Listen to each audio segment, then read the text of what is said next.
Bonjour à toutes et à tous et bienvenue pour une nouvelle vidéo. Alors je viens de faire 2 vidéos réaction et surtout je viens d'en faire une à Itzy sur None of My Business.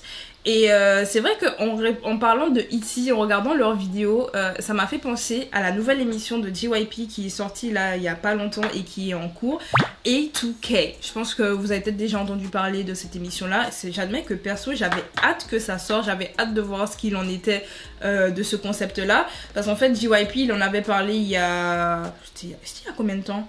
Il avait parlé de ce concept-là, c'était un concept un peu comme Nizi où en fait il allait partir aux États-Unis pour pouvoir débusquer un peu les talents aux États-Unis et en faire un groupe de K-pop. Et c'est vrai que personnellement je me suis dit j'ai envie de voir ce que ça va donner. Est-ce qu'ils vont faire comme plein d'autres agences où on prend justement des Américains mais avec des traits asiatiques, ou en tout cas avec des origines asiatiques, et donc ce qui fait que ils sont américains mais ça se voit pas, ça reste toujours Asie, et donc on fait de la K-pop avec eux mais on prend peut-être 2-3 et puis après on rajoute des mondes coréens. Je savais pas comment ça allait se passer, donc j'avais extrêmement hâte de voir ce qu'il en était. Pour le moment au moment où je parle j'ai vu 3 épisodes parce que 3 épisodes sont sortis. Je crois pas qu'il y ait eu de nouveaux épisodes entre temps. Parce que j'ai vu le 3e épisode, il était sorti 15 heures après que je l'ai vu en fait. Donc vraiment, je me suis dit je reviens de vacances, je rattrape tout mon retard, il y avait 3 épisodes de sortie, j'ai tout regardé. Donc je vais vous donner en fait mes premières impressions en fait de A2K, ce que je pense du concept et aussi de ce que j'ai vu qui interloquait un peu les fans, et c'est le concept justement de K-pop, et on va donc en discuter tous ensemble.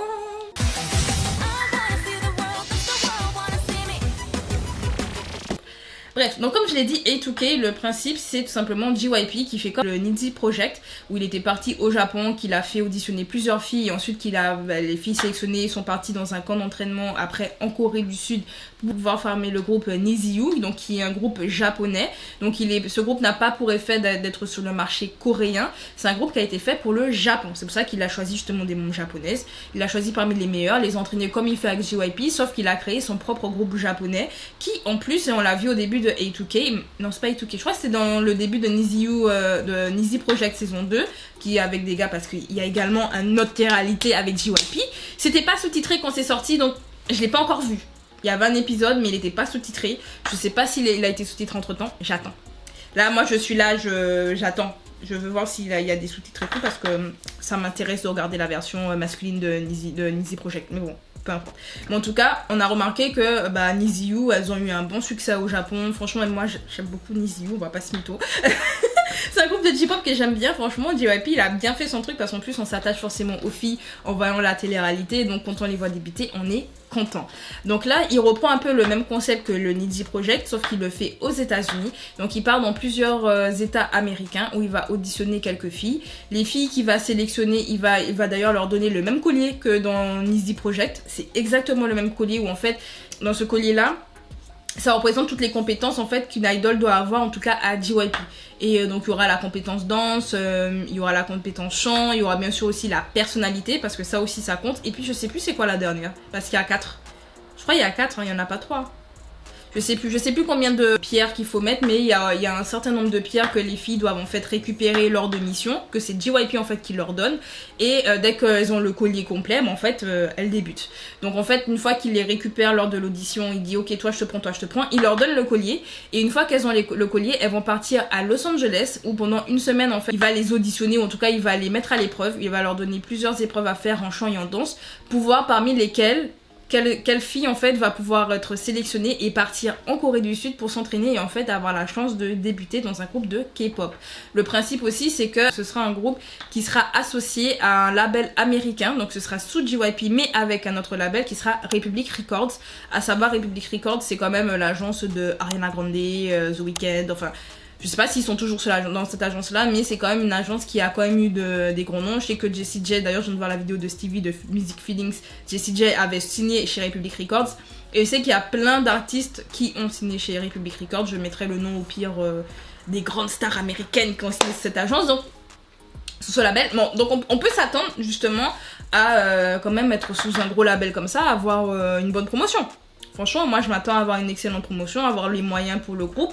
Et aussi ça annonce que le groupe aura également des sons pour l'international. Parce que c'est vrai qu'on parle de groupe de K-pop, mais moi justement je me posais la question au tout début, est-ce que ce sera vraiment un groupe de K-pop, ou est-ce que c'est un groupe fait comme la K-pop, mais qui aura pour objectif en fait comme public l'international. Moi, c'est vraiment la question que je me posais. Et c'était aussi pour ça que je me demandais est-ce qu'il y aura des Américains d'origine asiatique dans le groupe, enfin dans les sélectionnés, ou est-ce que vraiment on prend tout venant, c'est-à-dire peu importe ton origine, tu viens là et puis tu es sélectionné quoi. Donc j'ai eu ma réponse. Dans les 3 épisodes, on a vraiment n'importe quelle origine, n'importe quelle ethnie, et ça c'est ce que j'ai apprécié parce qu'il parle quand même de K-pop au début et on a vraiment toute ethnie. Et je sais que ça fait jaser, je sais que ça fait parler, c'est pour ça que j'ai dit que ce sera un point dans cette vidéo. Mais en tout cas, la majorité des filles, elles sont plutôt talentueuses. Bon, elles sont toutes mineures parce que je crois que ça va de 12 à... quel âge, 18 ans peut-être, je sais plus, 17-18 ans je pense, l'âge des filles. En tout cas il y en a beaucoup qui ont été sélectionnés qui avaient environ 16-17 ans. Donc ce sera pas un groupe je pense qui va nous faire du Nine Muses, hein, elles vont pas nous faire du After School, elles vont nous faire quelque chose de plutôt mignon je pense, quelque chose de leur âge.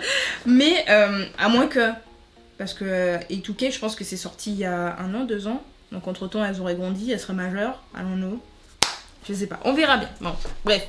Peu importe. Mais en tout cas, dans les 3 premiers épisodes, on a donc toutes les filles, toutes les candidates qui vont être sélectionnées pour partir à LA. Donc là, logiquement, l'épisode 4, c'est le moment justement où elles sont à LA et où JYP va donc les mettre à l'épreuve pour voir qui va aller en Corée du Sud, qui lui tape dans l'œil et se dit ouais, vraiment toi, j'ai vraiment besoin de toi. Donc on verra ça dans la suite des épisodes. Peut-être qu'au moment où vous verrez cette vidéo, l'épisode 4 sera déjà sorti, qui sait. Allons-le, ou peut-être pas, je sais pas quand est-ce que je me mettrai au montage de cette vidéo souvent. Mais peu importe.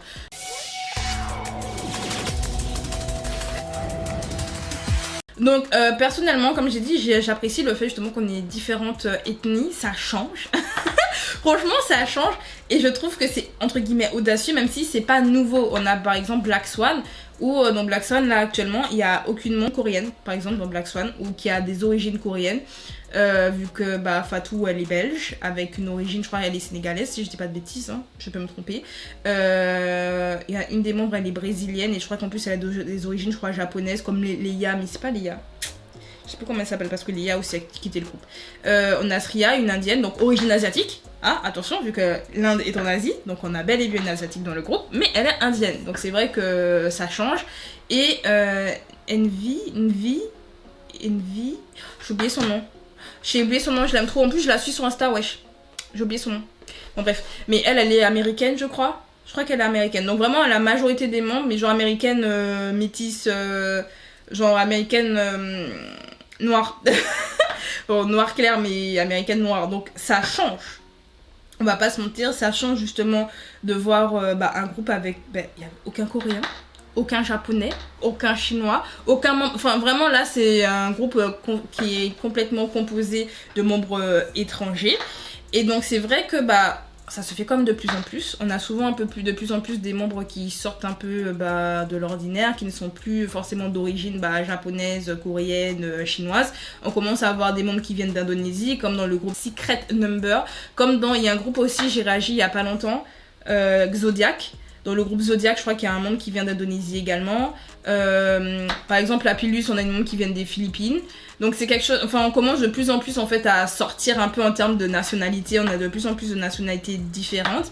Et donc, certes, c'est nouveau sans être nouveau parce que là, on sort totalement du concept d'avoir que des membres coréens et que des membres vraiment qui viennent de l'Asie du Sud, de l'Asie de l'Est. Là, on aura vraiment des Américains. Et là, on a des Canadiennes, si je dis pas de bêtises. Il y a des membres canadiennes et américaines, US quoi. Donc franchement, moi j'ai été agréablement surprise. En plus les filles elles sont talentueuses, elles chantent super bien, on va pas se mentir. Il y en a qui dansent super bien. J'ai déjà oublié le nom des gens. Si je dis pas de bêtises, je crois que c'est Lexis, je sais plus c'est quoi son nom. Mais c'est une de mes faves parce qu'elle danse super bien. Il y avait Camilla qui chantait super bien. Il y avait une autre qui chantait bien dans l'épisode 3, genre... Il y en a plein, franchement, elles sont super talentueuses, on va pas se mentir. JYP, il a trouvé des perles. Vraiment. Donc on va parler du sujet qui brûle les lèvres, le sujet qui dérange tout le monde, le sujet K-pop. C'est pas de la K-pop parce qu'elles sont américaines. On va en discuter.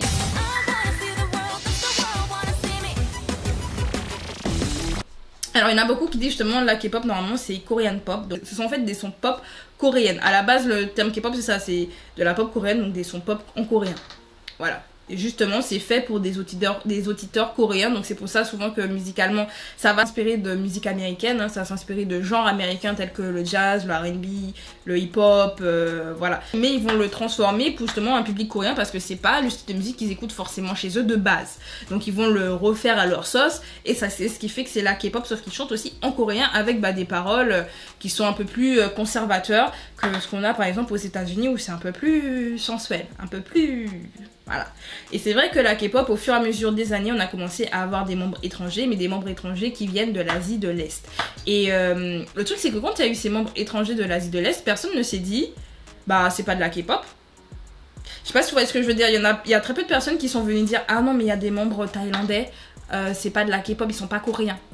Ah non, mais il y a des membres chinois, ils sont pas coréens. Ah, mais il y a des membres thaï, il y a des membres vietnamiens, ils savent pas. Enfin, je sais pas si vous voyez ce que je veux dire. Genre, comme ce sont des Asiatiques de l'Est, je précise, comme ce sont des Asiatiques de l'Est, parce qu'il y a un autre côté d'Asie où les personnes, ils ressemblent justement à des personnes maghrébines, hein. Voilà, je parle pas de ce côté d'Asie-là, je parle même pas des Indiens non plus. Là, je parle vraiment de l'Asie de l'Est, hein, le côté Japon, Corée, Chine. Généralement, on a souvent ce côté-là, puis après, au pire, t'as Thaï. Hein, au pire, t'as thaïlandais. Et là, de plus en plus, ça s'exporte. Il n'empêche quand même qu'on continue de dire que c'est de la K-pop. Parce que c'est vrai qu'on a quand même des membres qui sont coréens. Même s'il y a certains groupes où parfois t'as quasiment plus de coréens et t'as quasiment que des membres qui viennent d'autres pays. Mais ça reste quand même de la K-pop. Et donc, le truc, c'est que j'ai remarqué que le débat, oui, c'est de la K-pop ou c'est pas de la K-pop, c'est juste le fait justement qu'il y ait des membres qui ne soient pas coréens. Il y en a beaucoup qui partent de ce principe-là. Ils se disent, oui, non, mais la K-pop, c'est fait pour des Coréens. Donc, il faut qu'il y ait des membres coréens. Sauf que s'il y a des Japonais, ça dérangerait pas. S'il y avait des Chinois, ça dérangerait pas.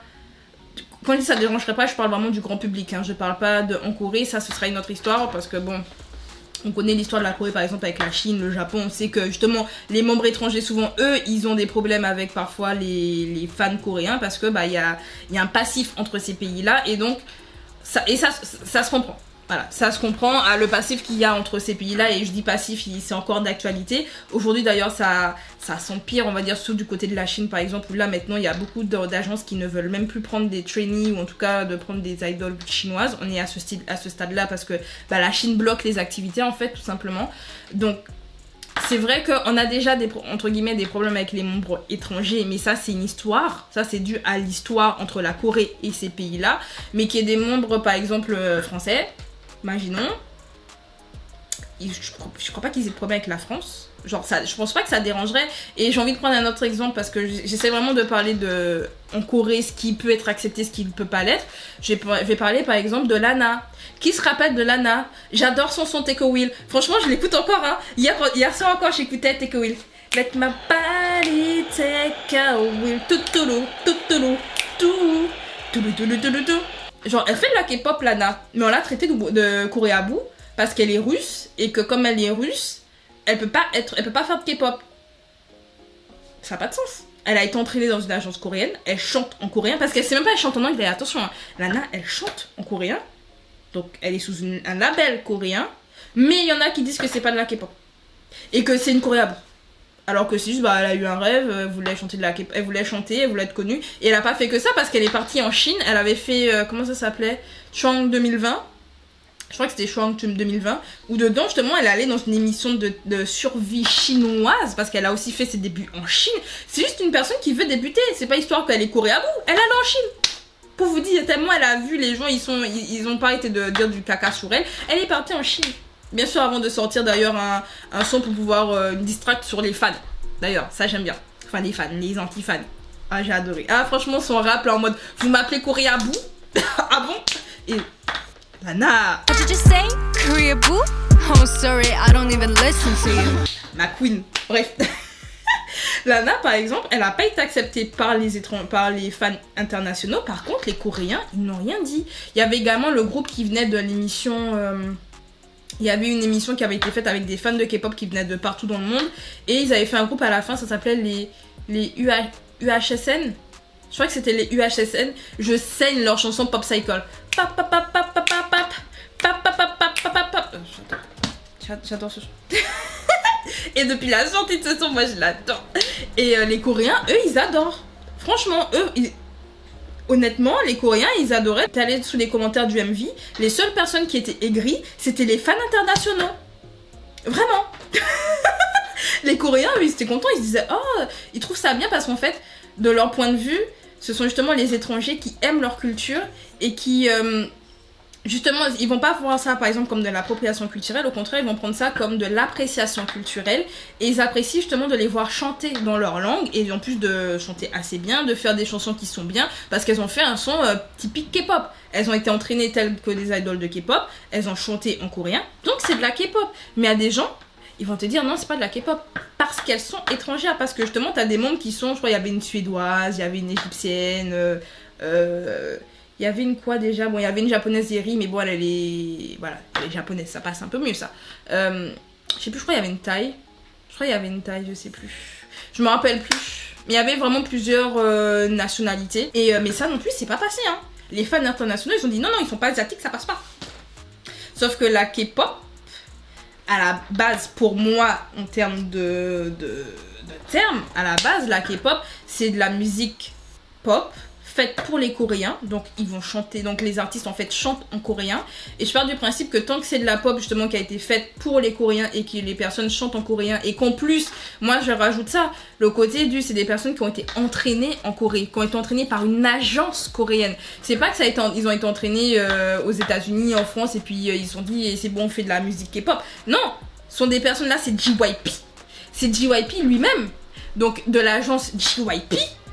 Qui va dénicher les filles, qui va les entraîner, en tout cas qui va faire l'agence les entraîner parce que bah JYP il est plus PDG. D'ailleurs je tiens à le repréciser parce que je dis que j'avais fait une vidéo sur JYP, mais bon bref. Mais il y a beaucoup de personnes qui sont en train de dire ouais JYP il fait rien, franchement il pense qu'à lui etc. Et il est que directeur artistique, il est plus PDG, hein. C'est plus lui qui prend les décisions.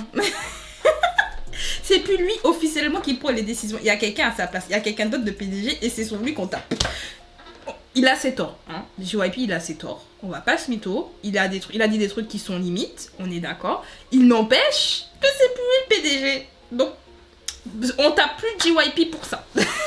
Non, plus sérieusement, on clôt cette parenthèse-là. Mais c'est vrai que le côté... Moi, je pars du principe comme qu'on a JYP, donc une agence JYP Entertainment, donc une agence coréenne qui entraîne, qui fait des groupes de K-pop, qui décide justement de prendre des personnes aux États-Unis, mais qui va les faire débuter pour faire de la K-pop. Sauf qu'ils sont en adéquation avec Republic Records. Donc il y a des chances, parce que moi au départ, je me suis dit peut-être qu'ils vont être entraînés à faire comme un groupe de K-pop, mais ce sera un groupe à la Fifth Harmony, quel groupe on a là actuellement ?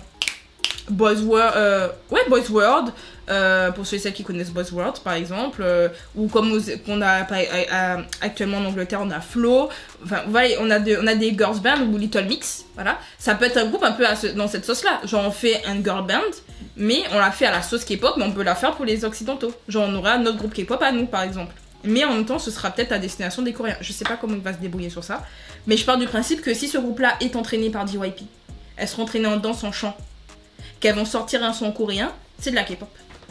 On peut dire ce qu'on veut, c'est de la K-pop. Et je suis sûre que si on avait pris des Américains aux traits asiatiques, personne n'aurait rien dit.